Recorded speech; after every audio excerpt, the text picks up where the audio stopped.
again, we begin tonight in the North Towns, where thousands of families could be in for a bit of sticker shock come tax season. Yeah, have you heard about this? We are talking about the town of Amherst likely to raise property tax rates by double digits. So tonight we are following the money to find out what's behind this hike and how the town plans to spend it. Now, this could impact a majority of people living in Buffalo's largest suburb. More than 70% of homes are owner-occupied, while U.S. Census data reports income and housing costs are above average. Nearly 10% of the town also lives below the poverty line. Just so to help you understand all the sides of this proposed tax hike, we turned the mic over to people who know this issue well. An Amherst Town Council member, the only one to vote against the increase, the highway superintendent who is anticipating a cut of the extra revenue, and an Amherst homeowner unaware of the hike until we met with him. 7 News senior reporter Eileen Buckley picking up the story for us from Amherst. I think it's BS. Didn't know about any meeting or anything to go and voice anything, and 11% is pretty steep. Amherst resident Ken Kablansky is not happy about a planned 11.4% property tax hike. The Amherst Town Board voted 4-1 to override the state's tax cap.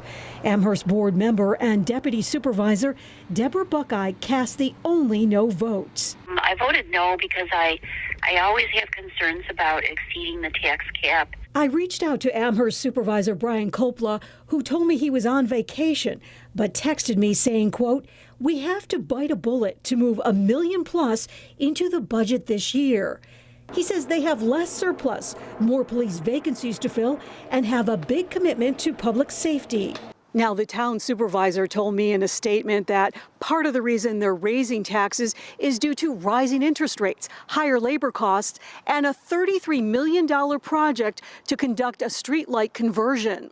We were paying millions of dollars a year to National Grid, not only to supply us with electricity for the lights, but to make the repairs. I met with Amherst Highway Superintendent Patrick Lucy, who says they have been working to buy some streetlights from National Grid. The reason why the town decided to go this route is to convert everything into LED lights, which is going to save us hundreds of thousands of dollars a year in just energy costs alone. The town is also expecting the tax revenues to help fund redevelopment projects like the Boulevard Mall and Westwood Country Club.